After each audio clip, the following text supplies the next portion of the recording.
Bueno, buenas noches a todos, bienvenidos y nada, empezamos un nuevo ciclo. Veo caras que venís siempre, que os conozco a todos, pero también me hace ilusión ver a caras desconocidas, ¿vale? Espero que tenga el éxito que os guste tanto como el resto de ciclos que hemos hecho. Hoy empezamos con la primera sesión, que es arteriopatía periférica. Quiero disculpar antes de empezar a nuestro presidente, Héctor Castro, que no puede acompañarnos porque por problemas de agenda no puede estar hoy aquí con nosotros. El ponente que nos acompaña hoy es el doctor Cachaldora del Río, al que le agradezco en nombre del Colegio Oficial de Farmacéuticos y concretamente la Comisión de Formación que hayas aceptado el acompañarnos hoy y mañana con nuestros compañeros de Santiago. Sabemos que tiene una agenda apretada y siempre es un agradecimiento el sobreesfuerzo que supone para vosotros como formación y también para los ponentes venir fuera de horario laboral. El doctor Cachaldora del Río se formó en Salamanca, si me equivoco en algo me dices, se formó en Salamanca, es licenciado en cirugía y en medicina y cirugía. Hizo la residencia que fue cuando nos conoció, ¿no? Aquí en el Juan Canalejo, en el departamento en el servicio de angiología y cirugía vascular y actualmente trabaja en este servicio de cirugía y angiología vascular. Forma parte de la Asociación de Cirujanos. A ver si se sientan. ¿Sí? Hola, ¿qué tal? Nada, no pasa nada.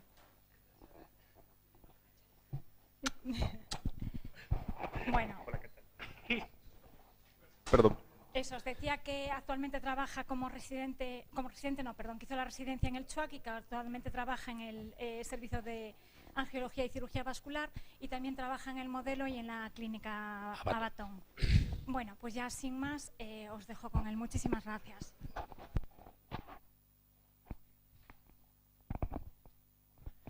Bueno, me dijeron que me tenía que poner esto porque hay no sé qué en streaming y como podéis comprender me siento un tanto y así extraño, ¿no? Con un micrófono aquí colgado, tipo Madonna. Me pidieron que os hablara de la arteriopatía periférica y yo os pediría a vosotros dos cosas. Una, que si os apetece interrumpirme, que esto sea una charla lo más dinámica posible y que intercambiemos pues preguntas, respuestas o preguntas mías a vosotros y me encantaría que fuera así. Y dos, saldría muy contento si aclaro 4 cosas sobre la arteriopatía periférica. La sensación que tenemos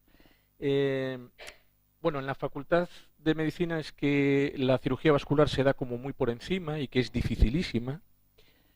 Y después los médicos con frecuencia no tienen mucha idea y se confunde el tema este de alguien que está malo de la circulación. Cuando oigáis lo de está malo de la circulación, pues ¿qué circulación, no? Arterial, venosa. Entonces muchas veces se trata de en el hospital nos bromean mucho con nosotros, como que somos los fontaneros, y es verdad que somos un poco de fontanería, ¿no? Y se trata muchas veces de aclarar simplemente si el problema circulatorio del paciente es un problema arterial y por lo tanto de circulación que llega hacia los tejidos o un problema venoso, o sea, de circulación que se recoge de los tejidos. Entonces, de verdad, primero no os liéis mucho con... A lo mejor me meto en alguna explicación que no debería. Si creéis que es un peñazo, chus, tú me dices, te estás pasando. Yo creo que no, ya veréis cómo es básica. Y segundo, pillar 4 ideas básicas de qué es una arteriopatía periférica. No sé si existirá la oportunidad en otra charla de hablar sobre las venas, que quizá a lo mejor es una patología más prevalente, más incidente y en general mucho más frecuente. Pero arteriopatía, en cambio, yo diría que desde las oficinas de farmacia, está bien dicho, ¿no? Pero no sé si alguien puede... No, oficina no, somos una farmacia, alguna vez me dijeron. Bueno, si desde las farmacias o oficinas de farmacia, yo creo que podéis hacer bastante, sobre todo a nivel de la información preventiva de los pacientes. Porque parece mentira, pero hay pacientes que todavía, o ciudadanos y ciudadanas, que no se aclaran muy bien con qué es lo que previene la aparición de la arteriopatía. Bueno, sobre la anatomía arterial no os voy a meter mucho rollo. Esto es como la presentación así general. Anatomía arterial es que las arterias discurren en planos profundos, permiten la palpación de pulsos. Supongo que no os pondréis a palpar pulso a ningún paciente, entonces tampoco tiene demasiada importancia.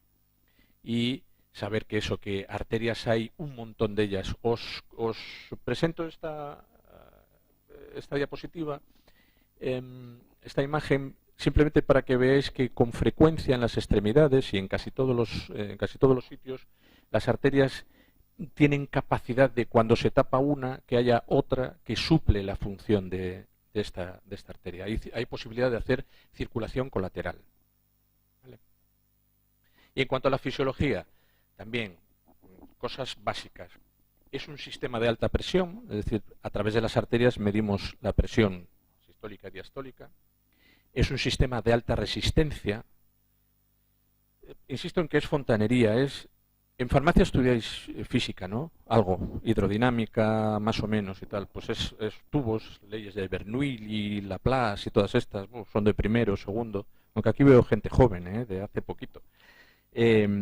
Pues es un sistema de alta resistencia porque con frecuencia hay mucha resistencia distal a que la sangre avance, salvo en algunos casos, que es el cerebro, que si las carótidas tienen una resistencia bajísima, nuestro cerebro siempre se está perfundiendo, y las arterias coronarias. Esos dos son las excepciones mayores. A través de las arterias es como se hace el reparto de metabolitos hacia todos los tejidos, y generamos un gradiente de presión con el sistema venoso. Nada, esto insisto en que son rollos así de hemodinámica. ¿Cuál es la base del problema cuando, digamos, lo que justifica el título de esta pequeña conferencia? La base del problema es la ateromatosis, y la ateromatosis es las arterias, digamos, que están compuestas, son unos tubos vivos que están compuestos de capas. Bueno, pues en la capa interna, que es el endotelio, aparecen placas. Y esa lesión endotelial, hace que las células musculares lisas, las arterias tienen capacidad de contracción y de dilatación, tienen muchísimas funciones, muchas más de los que parecen, y cuando se lesiona el endotelio, progresan las células musculares lisas y empiezan los depósitos grasos. Hasta aquí, este quizá también es un concepto, importante, y muchas veces se lo explico a los pacientes y demás, que vienen con una placa pues que parece que tiene mucha calcificación y tal, y te lo mandan. Hasta aquí es un proceso casi natural de envejecimiento. Todos en algún momento de nuestra vida vamos a tener placas de ateroma. El tema es que esas no se desmadren más de la cuenta, pero todos vamos a tenerlas. Entonces, la ateromatosis, esa aparición de plaquitas, que os digo que es casi fisiológica, prácticamente fisiológica, progresa hacia las arteriosclerosis, que es, ahí sí que podemos decir que ya es una enfermedad. La pared arterial pierde su capacidad de contracción, dilatación, empieza a endurecerse mucho, y esa arteriosclerosis puede evolucionar de tres maneras. Hacia la arteriosclerosis calcificada puede aparecer un paciente y os comenta en la farmacia, pues el otro día me dijo el traumatólogo que había hecho unas placas y me apareció calcio en las arterias. Bueno, es una evolución. El calcio se deposita, pero si no ocluye la luz, deja pasar sangre. De momento no nos provoca ningún gran problema. Pero puede evolucionar hacia una arteriosclerosis oclusiva, que es cuando ya empieza a ocluir arterias. O, que también es el origen del problema, a dilataciones, los aneurismas, que habréis oído hablar de ellos, ¿no? Las dilataciones arteriales. Tengo un aneurisma, me operaron de un aneurisma de aorta o un aneurisma de una arteria de la pierna. ¿Vale? Esta es un poco la evolución así general.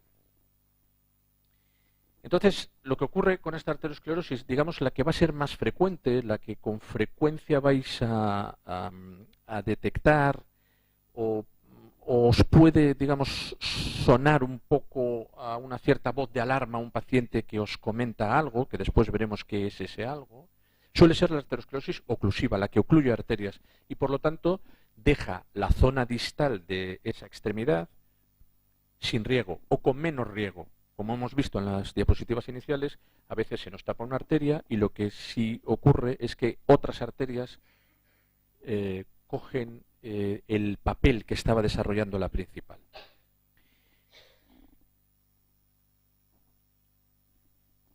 A veces, en cambio, lo que ocurre es un ensanchamiento.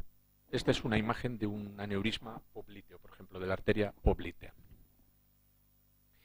Bien, ¿cuáles son los factores de riesgo? Y aquí es donde ya sé que los escuchamos con mucha frecuencia y los leemos en la prensa normal, no hay que ir a la prensa más, digamos, más científica, ¿no? Al journal de tururum, tururum.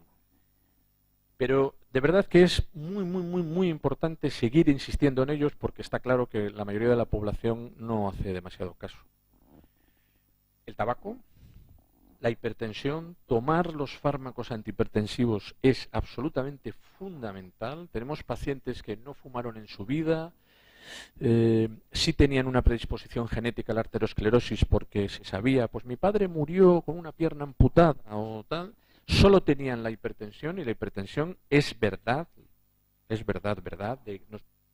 Yo os hablo como cirujano, no como médico, de eso que abres a la gente y ves las arterias allí. Es verdad que la hipertensión machaca las arterias y a veces las arterias más pequeñitas, que son las que con frecuencia nosotros tampoco podemos bypassear muy bien o los bypasses no funcionan muy bien. La hiperlipidemia, hay que insistir en que la gente, si no toma correctamente el tratamiento, tome el tratamiento para su hipercolesterolemia, sin duda.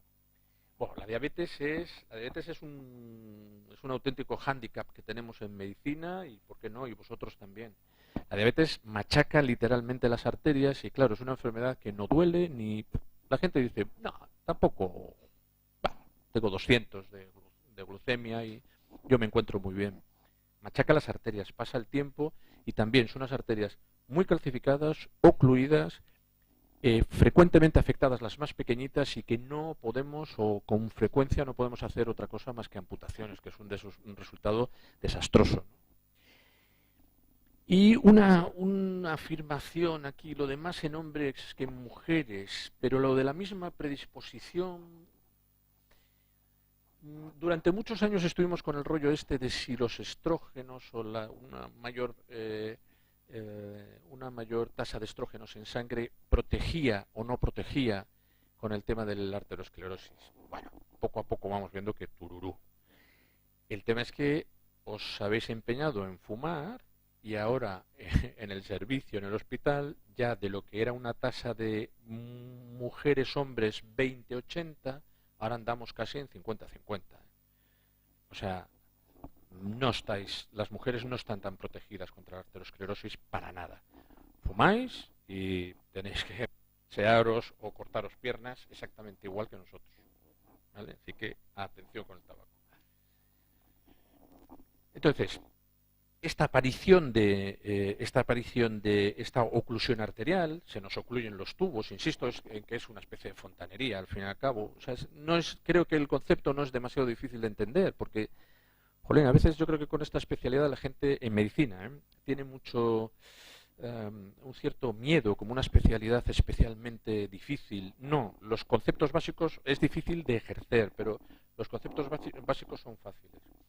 Entonces, normalmente lo que se provoca es una isquemia, que oiréis hablar de ella. ¿Qué es una isquemia arterial? La situación patológica en la que se produce un déficit en el aporte de sangre arterial o algún órgano o tejido con el consiguiente sufrimiento celular y la generación de múltiples mecanismos de compensación, como la circulación colateral que os decía antes, que de no ser suficientes o no revertirse la situación, conlleva la muerte de la célula y la necrosis tisular. Bueno, lo he leído así porque es una especie de definición muy de la Organización Mundial de la Salud y tal, y yo creo que es bastante clara y no es demasiado compleja. Entonces, dentro de la falta de riego en los distintos extremidades, hablo de extremidades, también lo aclaro, porque va a ser con mucho la más frecuente y, por cierto, la que con frecuencia vosotros podáis detectar o os pueda sonar algo, la de los miembros inferiores o miembros superiores, que por cierto es muy infrecuente, es muy frecuente que a la gente se le tapen las arterias de los brazos. Hablo de isquemia, decía, arterial, y estas dos tienen dos presentaciones, aguda y crónica. Aguda es cuando de repente nos entra en la farmacia una señora que dice, me ha empezado a doler la pierna, es horrible y la tengo fría. Pero me ha empezado a las 4 de la tarde y vengo aquí a ver si me da algo. ¿Y qué le pasa? Pues que la tengo helada completamente, pero ha sido de repente. Ahí hay algo que huele raro, ¿no? ¿Eso por qué suele ser la presentación aguda? O bien por una embolia, que es frecuentísima, las embolias por la fibrilación auricular. Seguro que todos tenéis mogollón de pacientes que toman antiarrítmicos, digoxina y demás, todos tienen fibrilación auricular, y pese a la digoxina, esa fibrilación auricular, la digoxina lo que hace es frenarla un poco, pero la aurícula va a su rollo, está allí. Entonces, de vez en cuando suelta un coágulo y va a algún sitio. Va por los canales que suponen las arterias y en un momento determinado, donde ya no puede pasar más, ¡pum!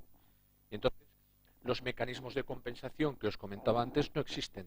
Se genera una situación de isquemia aguda. Les duele mogollón, ¿eh?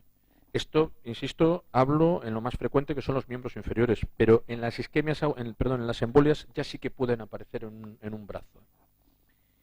Las ateroembolias, que es que una placa de ateroma se suelta y discurre por la arteria hasta que también encuentra un sitio más estrecho por el que no puede pasar.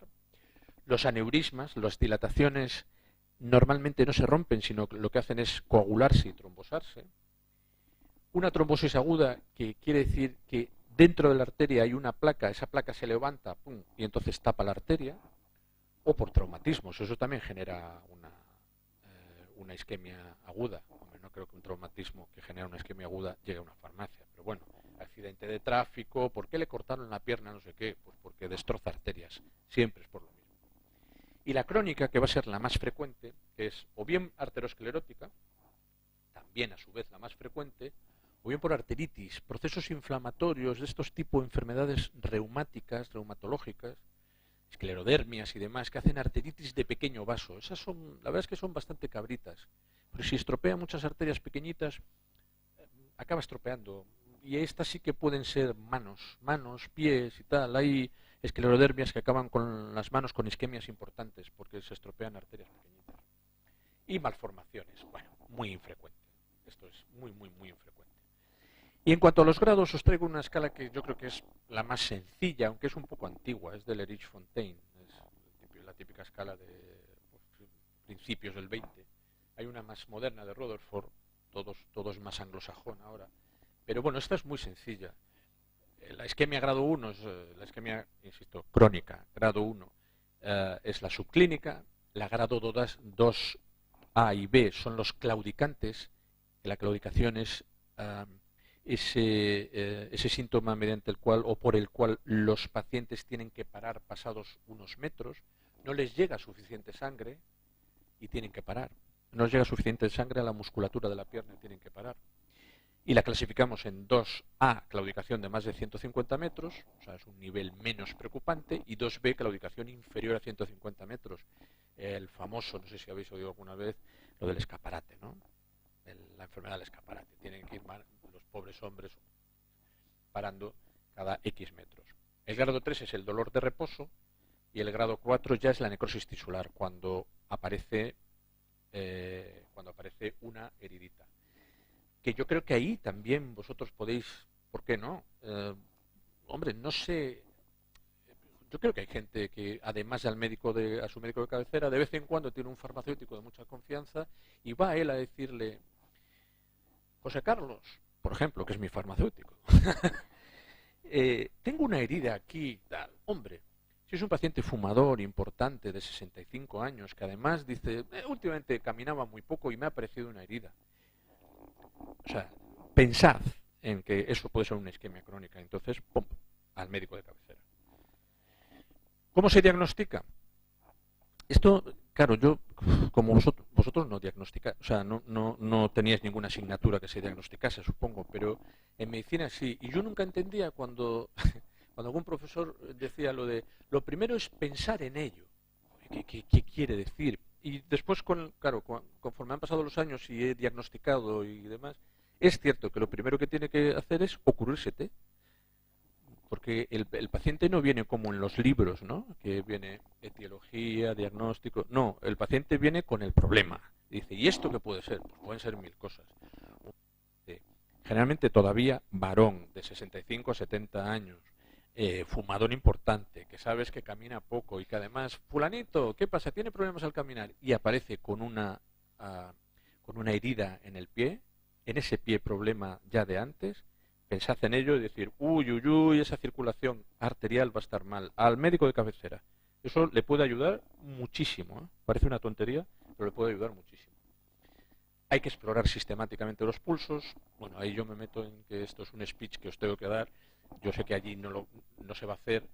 Y hay que hacer un Doppler, que supongo que tampoco. Y en cuanto a, claro, aparece un paciente así, bueno, pues ¿por qué no? Pues es que me ha parecido esto. Deme un Compiz, ¿no? Es Compiz. ¿Por qué no? Coño, pues no. Vamos a pararnos un momentín, porque, insisto, yo creo que le podéis ayudar mucho. Son lesiones, generalmente, como veis, casi siempre, claro, como os decía antes, es un sistema de presión que cuanto más lejos, más resistencia ofrece. Es un rollo de lo de que era la inversa del radio al cubo. Al cubo no, a la cuarta potencia. Era, creo que, la ley de Laplace. Entonces, se va ramificando, ofrece mucha más resistencia y cuanto más abajo, más la isquemia tisular podemos encontrarla con este tipo de hallazgos. ¿Cómo exploramos los pulsos? Ese es el pulso tibial posterior, éolo, pulso tibial anterior, por fuera del tendón propio del primer dedo, pulso popliteo por detrás de la rodilla y el pulso femoral.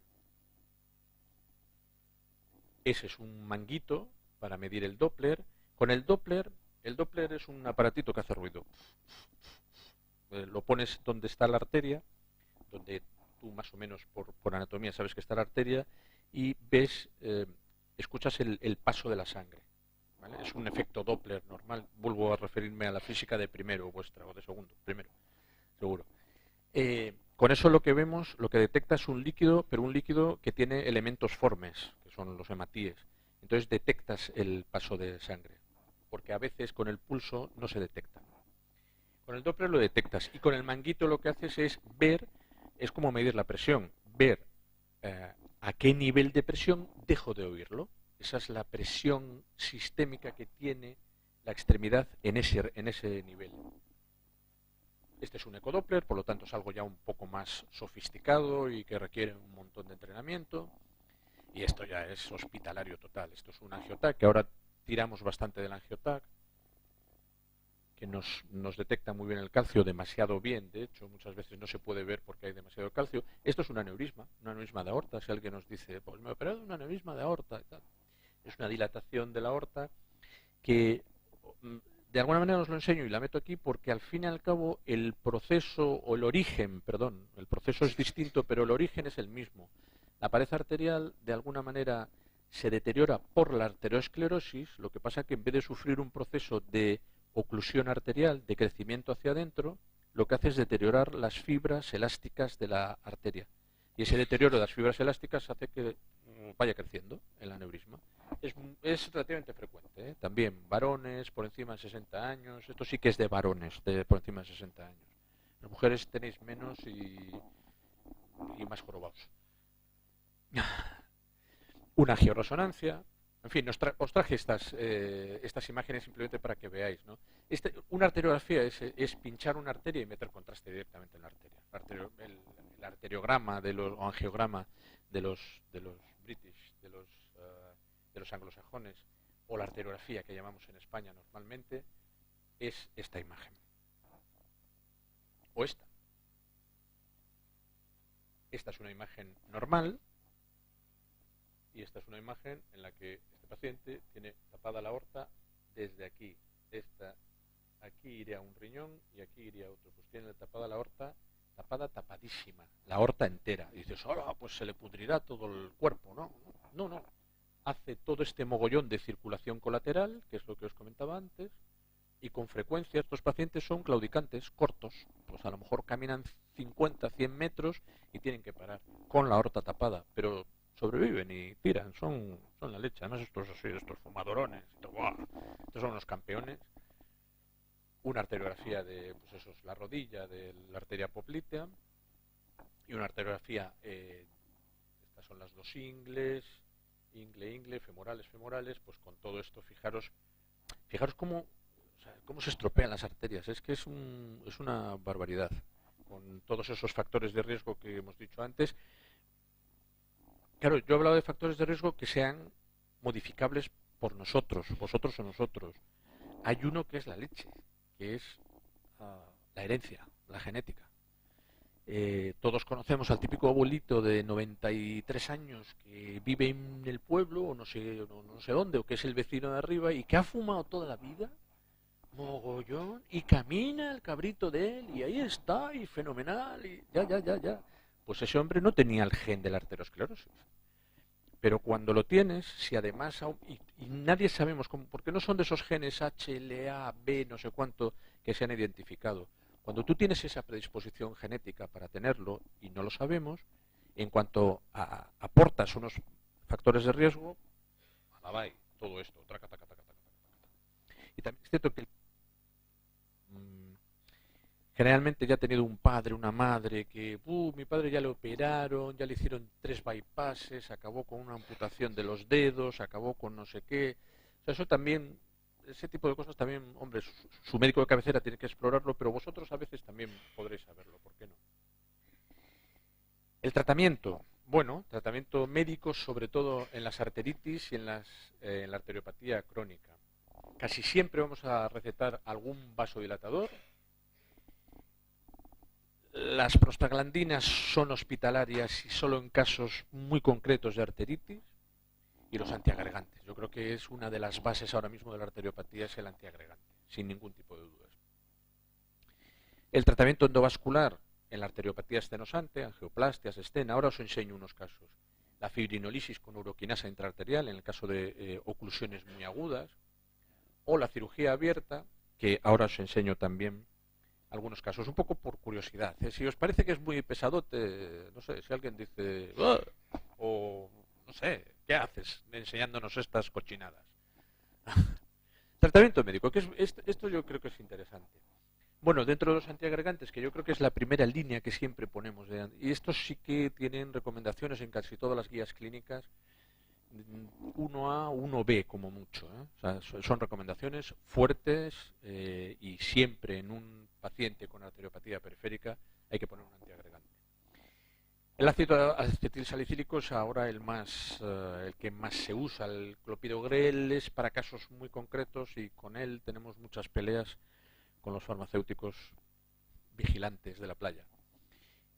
Y los de los centros de salud. No, es porque estaba hablando antes. Me refiero a las inspecciones farmacéuticas en los centros de salud y demás, ¿no?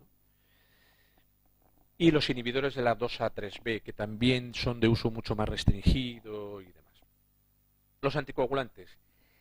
Hubo alguna época en la que se usaba algún anticoagulante y ante la aparición de una arteriopatía, al menos en el inicio se ponían anticoagulantes, tanto heparinas de bajo peso como incluso se sincronizaba a los pacientes y demás.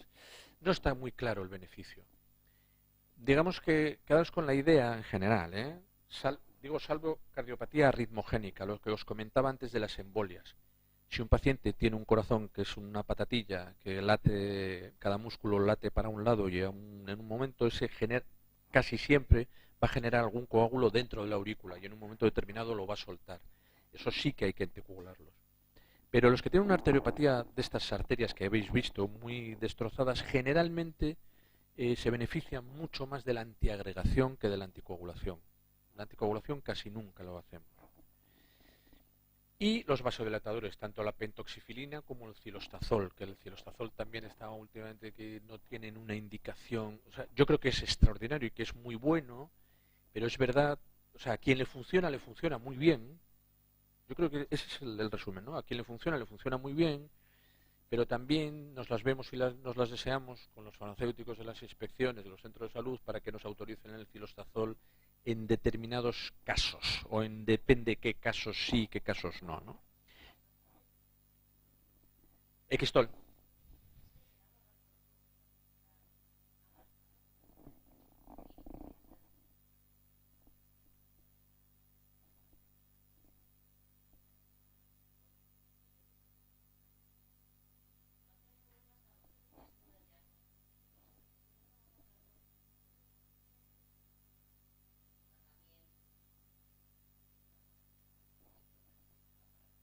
Ujú.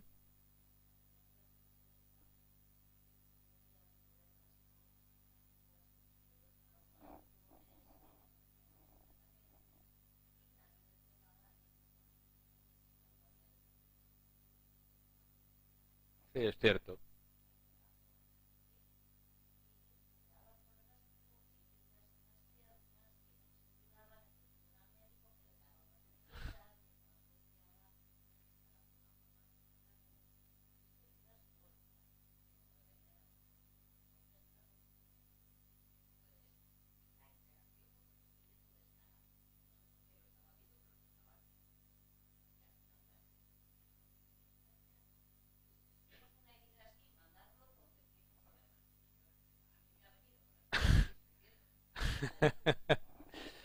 Pero, pero tú crees que era por el cilostazol, dices, concretamente. Ten en cuenta que si tenía, yo te hago el razonamiento al revés, si tenía cilostazol es porque tenía una arteriopatía periférica y casi seguro que tenía sus arterias tapadas. Es muy probable que fuera por eso.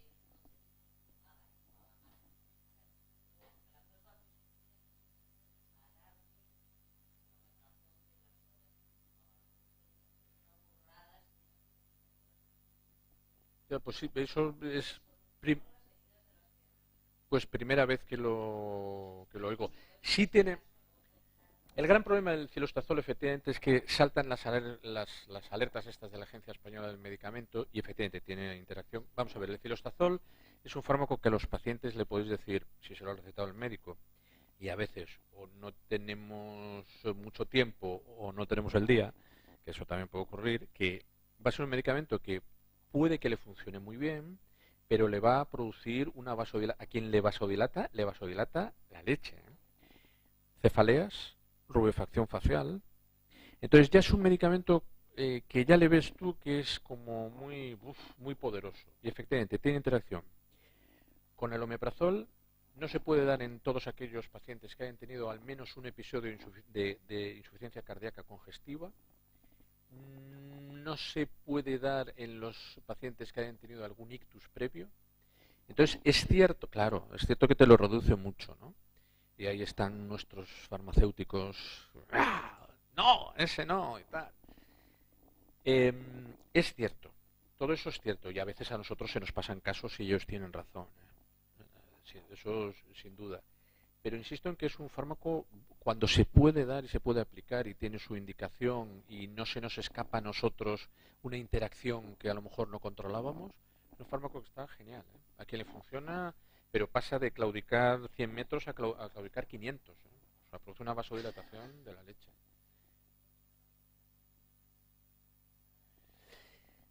Porque también es de esos de recomendación, si no me equivoco, en las guías clínicas, o 2B o 2C incluso, porque, bueno, funciona, se da, pero tú lo ves en el día a día. Mire, doctor, sí, pero no mejoré mucho. Insisto, el cilostazol mejora mucho más, pero lo puedes dar a mucha menos gente. Eso es verdad. La pentoxifilina funciona de aquella manera. Lo que pasa es que a quien le funciona, sí, también mejora un poco. De 100 metros pasa a claudicar 200. Bueno, ¿sabe? Que a veces está bien, ¿eh? Que, os puede parecer una barbaridad, pero claro, es que muchos de estos pacientes que vemos tienen 80 años. Ostras, y le voy a hacer un bypass, le voy a desmontar la pierna o la barriga, una oclusión de esas de aorta y tal. Un señor de 80 años. O sea, yo creo que hay que ser muy cautelosos y eso quedaros con ello también. La cirugía vascular es una cirugía con la que hay que ser extraordinariamente cautelosa. Tú cuando tocas una arteria, la arteria se siente agredida, ¿eh? Y va a generar neoíntimas y neoformaciones dentro de ella. Y dice, uff, yo esto no lo quiero. Y tiende a taparse, tiende a tapar las cosas. No es como la cirugía oncológica, también, que es algo que está en la calle. La cirugía oncológica tiene que ser cuanto antes mejor. La cirugía vascular es cuanto más tarde mejor. Hay pocas cirugías que sean así. De hecho, yo digo una cosa, esto me parece que va a salir en streaming, como lo vean mis compañeros me matan. Pero, de alguna manera nosotros mm, eh, somos parcheadores, ponemos parches. O sea, es una cirugía muy bonita, muy... Jolín, y es verdad que solucionamos muchas cosas, pero la base de la enfermedad, que es la arteriopatía, está ahí. Tú haces un bypass entre la ingle y la rodilla y las arterias se siguen estropeando más abajo y más arriba, si el paciente no se cuida. Y a veces, aunque el paciente se cuide.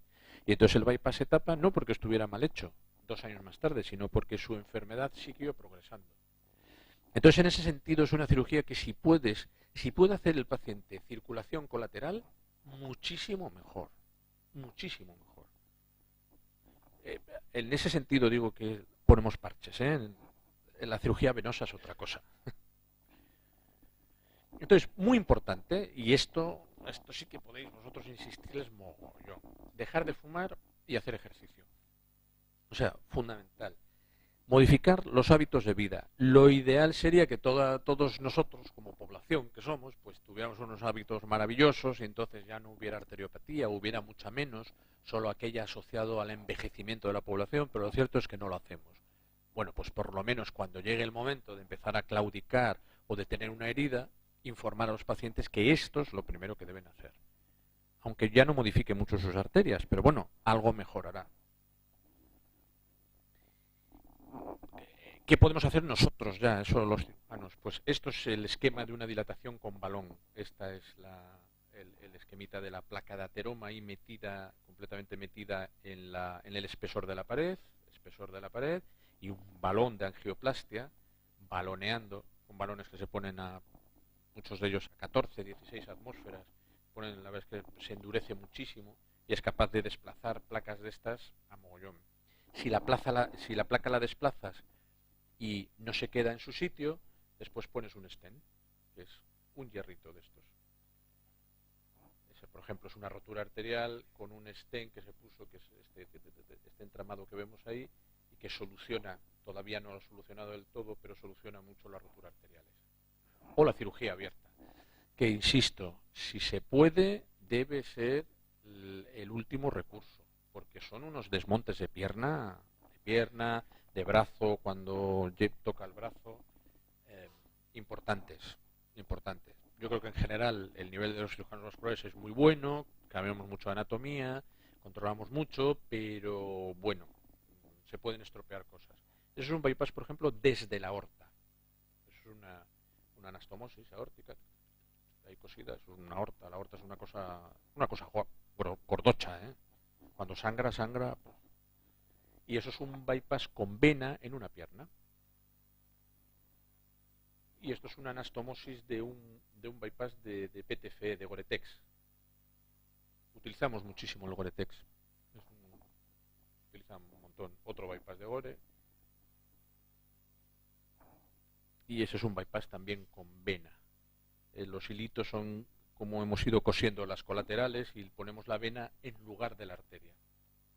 Y este es el resultado, por ejemplo, de una isquemia crítica de un paciente con 2 deditos, el cuarto y el quinto dedos podriditos, que vino con podridos. Le haces un bypass y dices, jolín, pues vaya resultado. Bueno, pues el señor caminó, tal. Bueno, no está mal. Insisto, muchas veces es gente bastante mayor. Y entonces, yo creo que este es el resumen, que si no os aburro muchísimo. Esto es un peñazo. ¿Qué podemos hacer desde nuestra farmacia?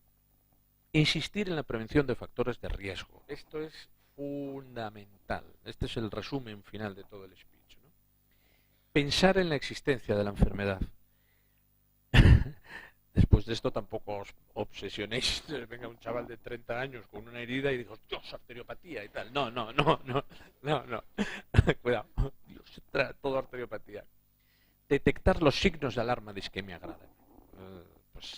O pequeñas heridas o claudicaciones muy cortas o gente que no puede caminar. Manuel, ¿por qué no sale últimamente a la calle? 77 años. Pues es que me duele tanto la pierna que ya no sé. ¿Pero cómo le duele? Y es un dolor, es muy característico. Suele ser un dolor en la pantorrilla, la claudicación típica. También puede doler el muslo, pero entonces es que tienes tapada más arriba. Tienes tapada o la ilíaca o la aorta. Aconsejar sobre hábitos de vida, el ejercicio, e insistir sobre el cumplimiento del tratamiento. Esto también es fundamental. Y esto sí que yo creo que a veces vosotros tenéis más acceso a los pacientes que nosotros, o al menos tanto como el médico de primaria.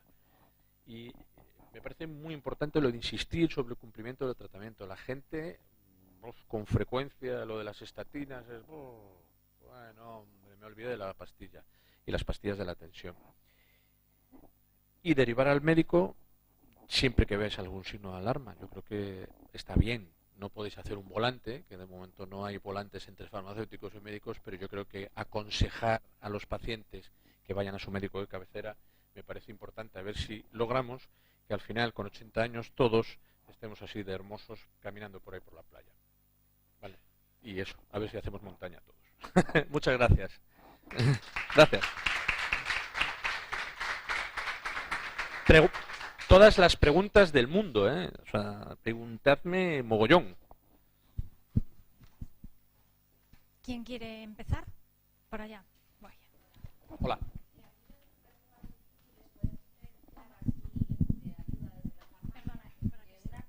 Entre una arteriopatía y una insuficiencia venosa, sobre todo a nivel de las piernas, a veces. Entonces, así algún truquillo, no sé, síntomas de alarma en las que puedas decir, bueno, esto realmente... Mira, difícilmente la arteriopatía, la insuficiencia venosa, yo entiendo lo que quieres decir, aunque como que yo lo tengo muy claro, claro, si no lo tengo claro yo, ¿quién lo va a tener? Pero entiendo lo que me quieres decir, ¿no? Desde fuera es como lo que os decía al principio, la circulación, y todo va como incluido en el mismo saco. La insuficiencia venosa, uno, la más fácil de detectar, tiene varices visibles.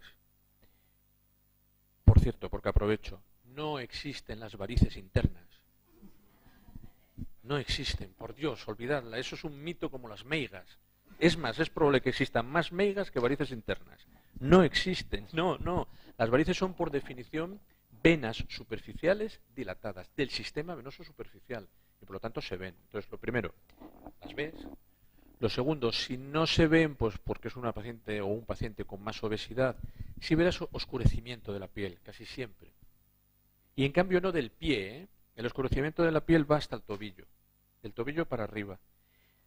Con la insuficiencia venosa, la sangre se estanca ahí abajo, la hemoglobina se convierte en hemosiderina y la hemosiderina es un pigmento que acaba pigmentando la piel y la acaba, de alguna manera, debilitando. Por eso surgen las úlceras, ¿no? Entonces, en cambio el pie tiene siempre un buen drenaje a través de la almohadilla plantar. Entonces, en el pie nunca vas a ver ninguna alteración y, sin embargo, las úlceras venosas están por encima del maléolo interno, generalmente por encima del tobillo. Y yo creo que esa sería... Bueno, y después que el paciente con insuficiencia venosa no te va a relatar una claudicación, una parada. Te va a decir que le duelen las piernas, no sé cómo, pero le duelen las piernas cuando está de pie quieto. De verdad, si viéramos dos casos, los distingues muy bien, ¿eh? O si te pones ahora con esto que te he dicho a intentarlo, se distinguen muy bien, muy bien. Eso sí, hay veces que puede tener alguien una insuficiencia venosa y tapársele una arteria, entonces es una úlcera mixta y eso ya es un pequeño lío. Eso ya es nuestrísimo, que bueno, a veces a nosotros nos cuesta también. Pero lo normal es que se distingan bien. ¿Tú no preguntas nada?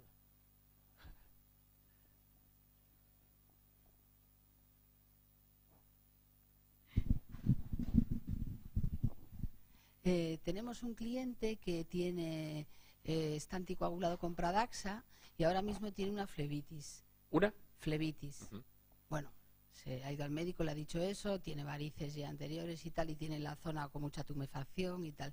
Y entonces, ¿con eso se da además una heparina o por qué se le ha producido eso a pesar de estar anticoagulado?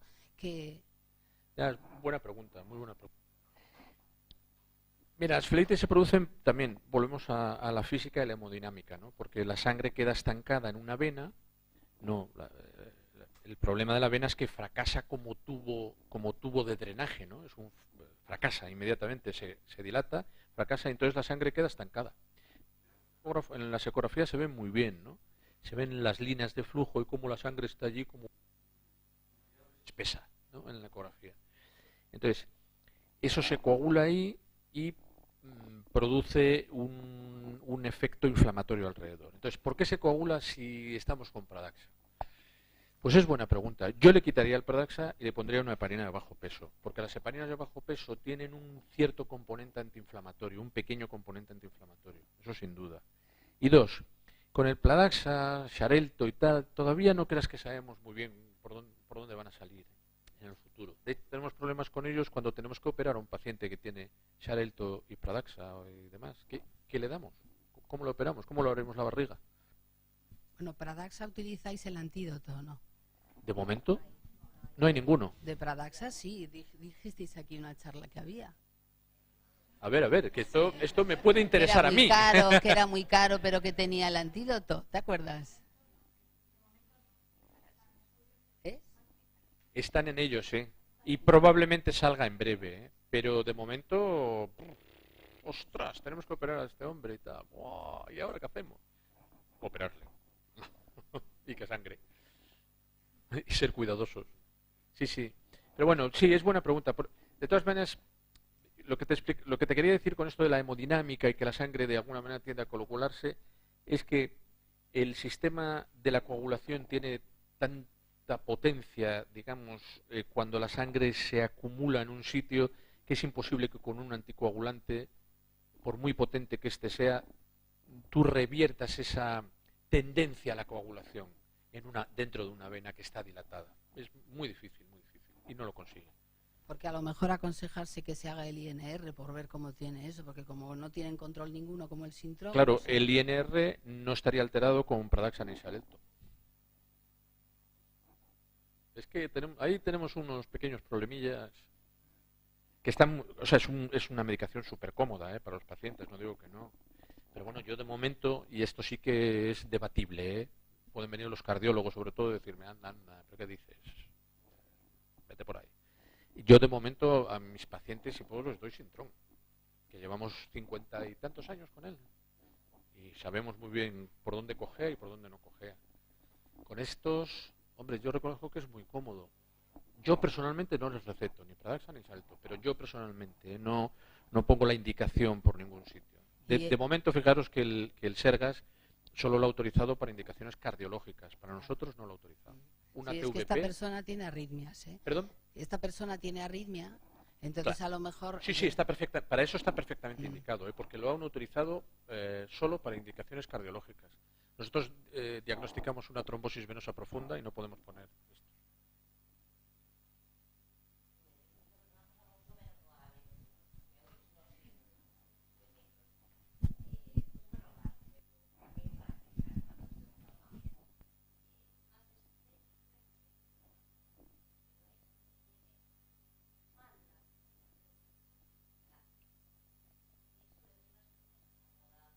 Sí.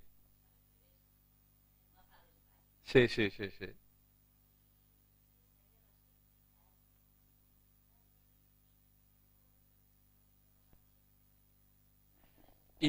Y no le ves...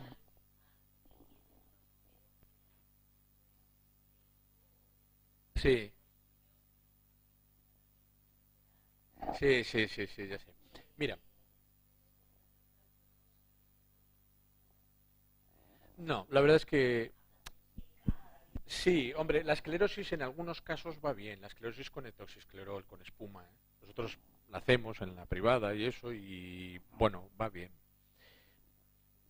Sí, etoxiesclerol. Es un alcohol, polidocanol, creo que es el nombre original, que lo mezclas con aire y lo conviertes en espuma para que tenga más contacto con más vena. Y entonces lo que haces es... Tú estás provocando una flebitis, provocas una flebitis y quieres que el cuerpo se lo coma. Y bueno, funcionan en determinadas, en esas que dices tú que son como arañitas vasculares, pequeñas varículas, a lo mejor no son grandes varices, piernas que están moradas. Tener en cuenta una cosa, que es muy interesante, es muy curioso, ¿no? Yo creo que nuestro sistema venoso fracasó hace 20.000, 30.000 años. ¿Cuándo nos pusimos de pie? Yo esto no lo sé muy bien, no soy antropólogo. Claro, ningún mamífero tiene varices. Pero el ser humano, cuando quiso ponerse de pie y estar como un suricato allí viendo a ver qué había, nos pusimos de pie, pero nuestras válvulas siguieron siendo las mismas. Entonces, desde algún punto de vista, siempre por debajo de nuestro corazón queda mogollón de cuerpo. Eso te lo digo porque con frecuencia hay gente que con el tiempo las piernas, y sobre todo si están un poco obesos y demás, se les van poniendo moradas, y eso es de estar de pie o sentados. Es de la bipedestación. La bipedestación hace que nuestras piernas tengan mucha más presión venosa que nuestros brazos. pero no tienen ningún... Esto es, por eso estoy explicando todo esto, porque en definitiva no le dé importancia, sobre todo si es alguien un poco más mayor. Un poco más mayor me refiero a 60, 70 años. No, mire, no tiene ninguna importancia. Es una evolución, también como la arteriopatía calcificada. Es una evolución, digamos, de su sistema circulatorio, en este caso el de retorno. Pero es una evolución que no hay nada exacto. Este es un tema clave. No hay ninguna enfermedad debajo, ¿eh? Simplemente, si está la obesidad, no nos hemos metido con ella porque toca en el capítulo venoso, pero con la obesidad el retorno venoso se dificulta muchísimo y entonces queda o bien una piernola así gordocha o bien la aparición de esas varículas pequeñas. La aparición de las varículas pequeñas tiene también otro componente que es muy hormonal, ¿eh? Aparecen mucho con los embarazos, hay una neoformación vascular y esa neoformación casi siempre en mujeres y tiene la particularidad maligna para vosotras de que aparece justo en el espesor de la dermis o justo debajo de la dermis, con lo cual se ven por fuera esas cosas que vean las mujeres y ¡ah, mira, qué horror! Y tal. Pero no es la expresión de ninguna enfermedad. Correcto. Pero si está... Sí.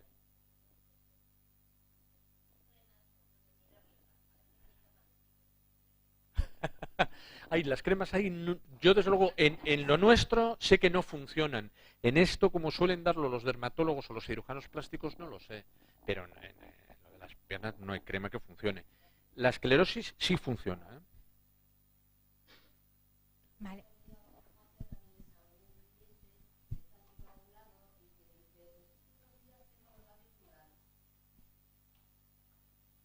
Ostras, me pillas. No. O sea, no sé, no establezco ninguna relación causa-efecto, ¿eh? Con una anticoagulación, pues ese día tendrá los labios morados porque, la verdad, voy a ser maligno, está anticoagulado porque tiene una fibrilación auricular, de la fibrilación auricular se puso rápida, hizo un poco de fracaso cardíaco, el fracaso cardíaco le llenó el pulmón le llenó parcialmente el pulmón de agua y tiene los labios cianóticos porque respira peor.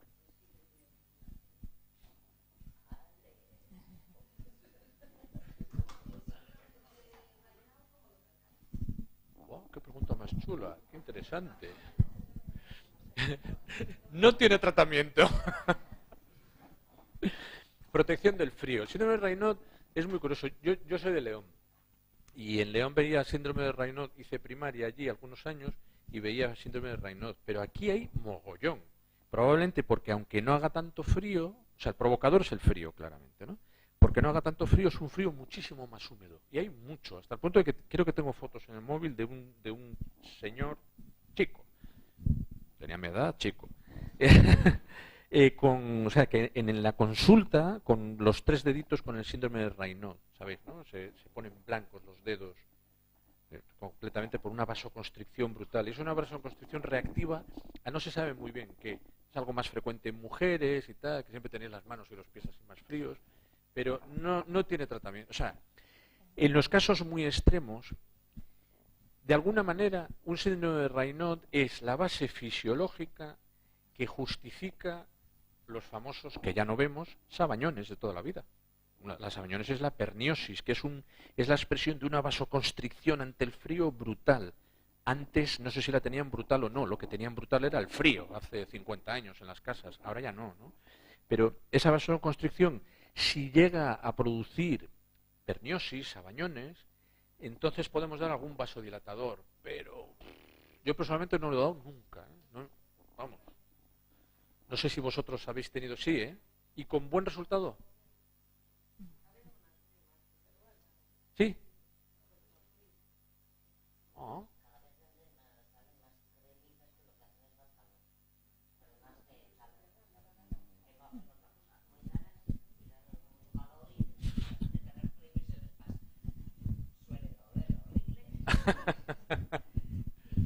Pero en general estáis conmigo o no, ¿eh? A lo mejor yo tengo una información de que en general las cremas, los geles y tal tienen una aplicación muy limitada, ¿no? O sea, como vehículo de aplicación farmacológica, su farmacocinética, dinamia y todo ese rollo es... Vale, vale, vale.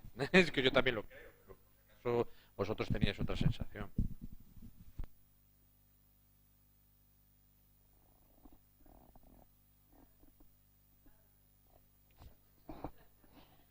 ¡Wow! ¡Wow! Las medias es una cosa también, vamos a ver, si lo que pretendemos es la aplicación de un mecanismo que nos prevenga la aparición de varices, yo creo que las medias no previenen la aparición de varices, para nada. No hay media suficientemente potente con tantos milímetros de mercurio de presión que evite la sobrepresión que tiene el sistema venoso cuando estamos mucho tiempo de pie y cuando tenemos la tendencia genética a tener varices. Yo creo que no. Yo no soy muy recetador, que en eso me tenéis que disculpar porque soy un desastre, soy poco recetador de medias. Me parece que son, además, un consejo de muy mal cumplimiento por parte del paciente, porque las medias que son buenas son las medias de compresión fuerte. Y esto se lo recetas a una abuelina de 75 años y la pobre se va a poner las medias y al segundo día dice, mira, que las ponga la madre del médico. Yo no. Entonces, ¿cuándo? Pues buena pregunta. Yo creo que en aquellos pacientes o en aquella gente que os venga con... que esto sí que vosotros lo podéis dar, claro. Que pase muchas horas de pie y tenga sensación de pesadez en las piernas, aunque no tenga varices, porque la sensación de pesadez la podemos tener aunque no tengamos varices. Es pesadez porque el sistema venoso poco a poco a lo largo del día va fracasando y entonces nos deja edema abajo. Entonces, estas pacientes o estos, suelen ser más estas, pero estos en general podrían ser candidatos a que, ¿cómo te diría yo? Por una indicación de confort personal, estuvieran más a gusto con las medias. Pero si alguien nos va diciendo, me receta unas medias que me prevengan la aparición de varices, que mi madre tiene varices, decirle, no, esto no va a prevenir la aparición de varices. Pero sí es confortable. Vaya, dicho de otra manera, yo aconsejo, lo poco que aconsejo de medias son chicas del Corte Inglés, que están todo el día las pobres, así, de pie quietas, haciendo guardia. ¿Y, perdón? ¿El qué? Bueno, también es cierto, perdón, claro, es cierto, delante del ordenador allí, pobriñas.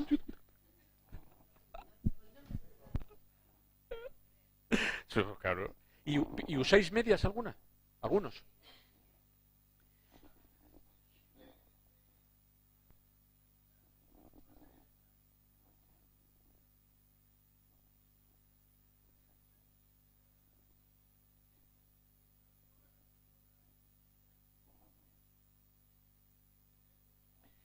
Buena pregunta también.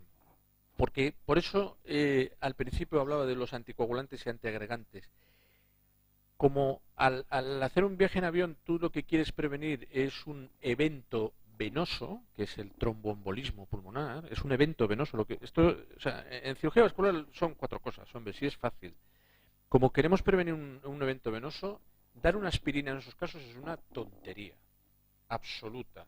La aspirina, los antiagregantes, facilitan mucho el buen funcionamiento del endotelio arterial, de las arterias en general,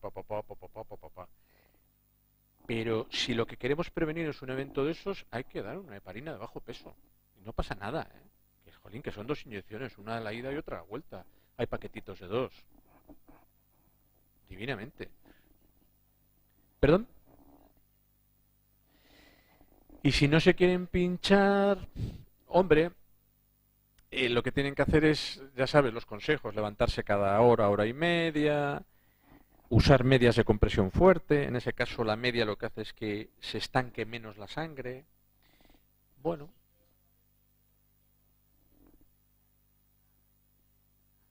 ¿Cuál?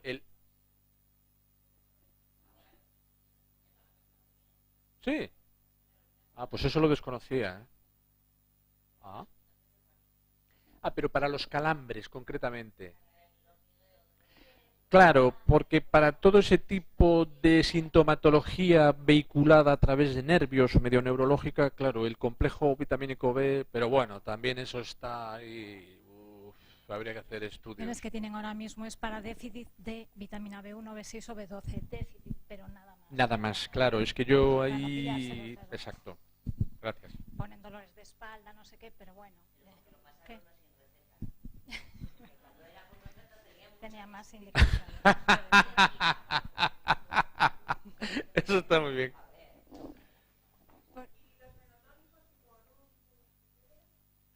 Pues los han sacado de la financiación de la Seguridad Social.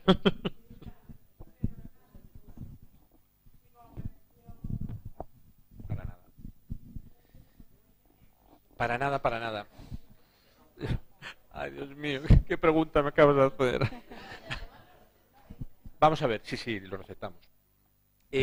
Porque muchas veces en estos pacientes que comentábamos antes de la insuficiencia venosa, mire, usted lo que tiene que hacer es adelgazar, hacer ejercicio, es al final no te es muy fácil entenderte con el paciente en caso de que tengas tiempo para explicarle y todo eso. Viene ahí de no sé qué pueblín, la pobre mujer o el pobre hombre y tal, y entonces le das algo que funciona con un cierto toque de placebo y que en un porcentaje de casos muy pequeño, digo de los pocos estudios que hay con ellos, bueno, parece que supone una cierta mejoría.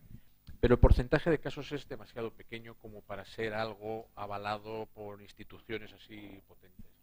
Entonces, bueno, se siguen recetando, es cierto, porque a veces no sabes muy bien qué hacer y dices, bueno, voy a probar a ver si esta señora es de un caso de este pequeño 10% en el que mejora. Y a veces mejoran, ¿eh? ¿Cuánto es placebo y cuánto es el Ruscus o el dovesilato de calcio o el no sé qué? No lo sé.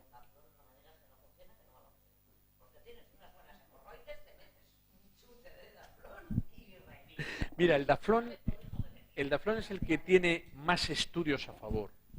Ninguno es de estos así, de los que nos ponemos serios, y es súper potente. Pero el que más estudios tiene es Daflón.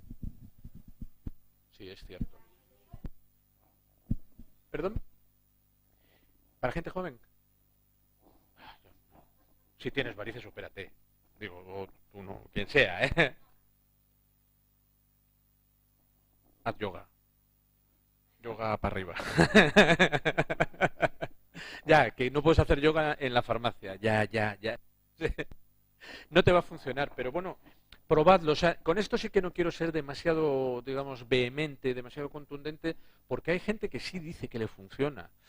Nosotros ponemos así cara de haba. Bueno, nosotros, los menos crédulos. A lo mejor hay compañeros míos que son más crédulos y recetan más. Yo receto muy poquito de eso. Intento explicar a la gente y que cambien sus hábitos de vida y que hagan deporte y que hagan ejercicio, pero bueno, claro, si tiene la señoría de 75 años de ahí de la Aracha, mucho ejercicio no vais a hacer. También es cierto, ¿eh? También es verdad.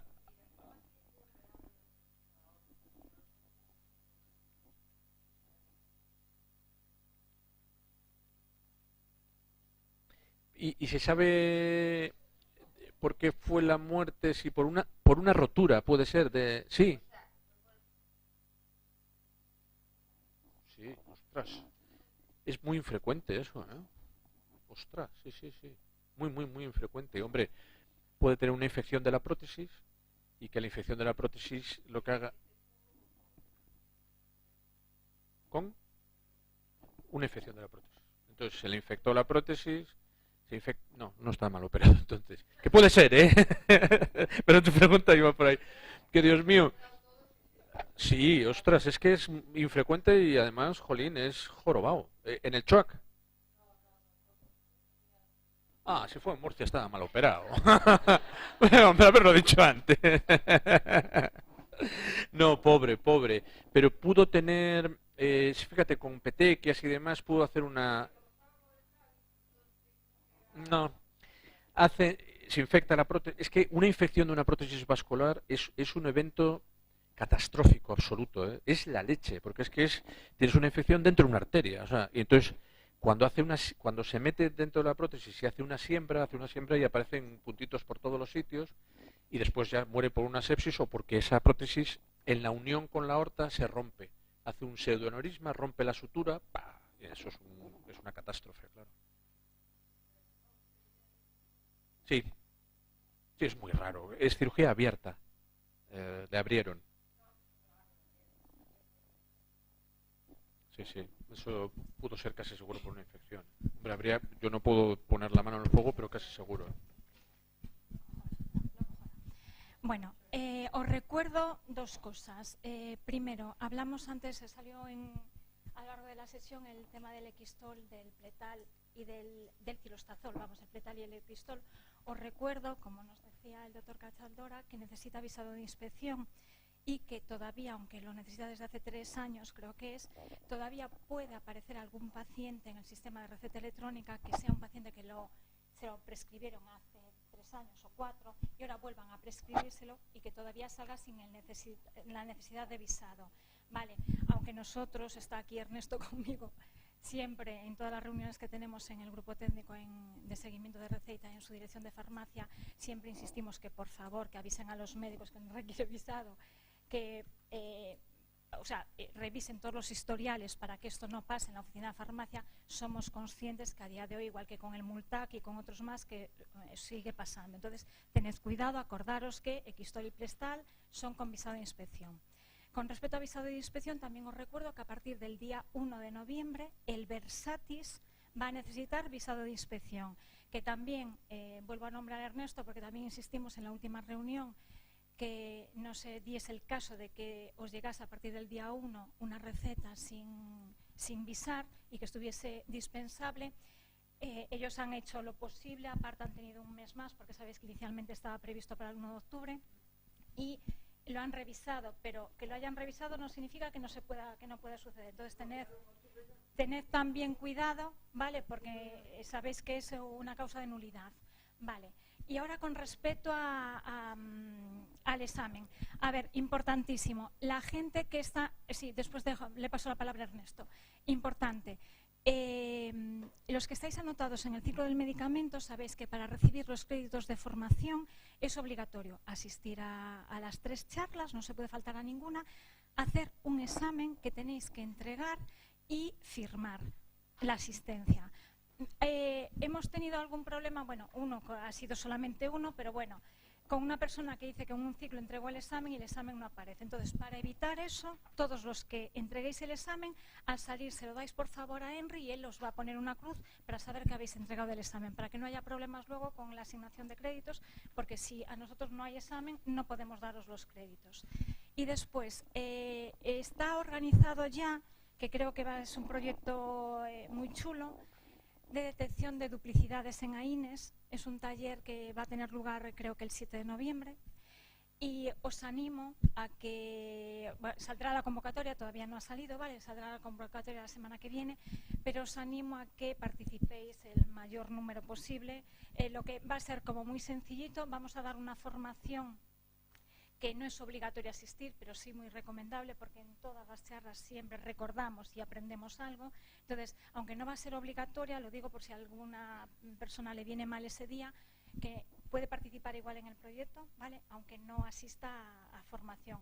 Si quiere los créditos de formación, evidentemente tiene que asistir a formación. Y que vamos a hacer 2 talleres, que van a ser uno por la mañana y el mismo por la tarde, para facilitar a la gente que trabaja a turnos que pueda acudir. Y nada, desde aquí es el primer proyecto que se hace de estas características en el Colegio de La Coruña, en colaboración con los farmacéuticos de la atención primaria, siguiendo las directrices de farmacia. Y bueno, yo creo que estamos muy ilusionados con que el proyecto salga bien, a ver lo que detectamos desde la oficina de farmacia. Ahora le paso la palabra a Ernesto, que me estaba pidiendo.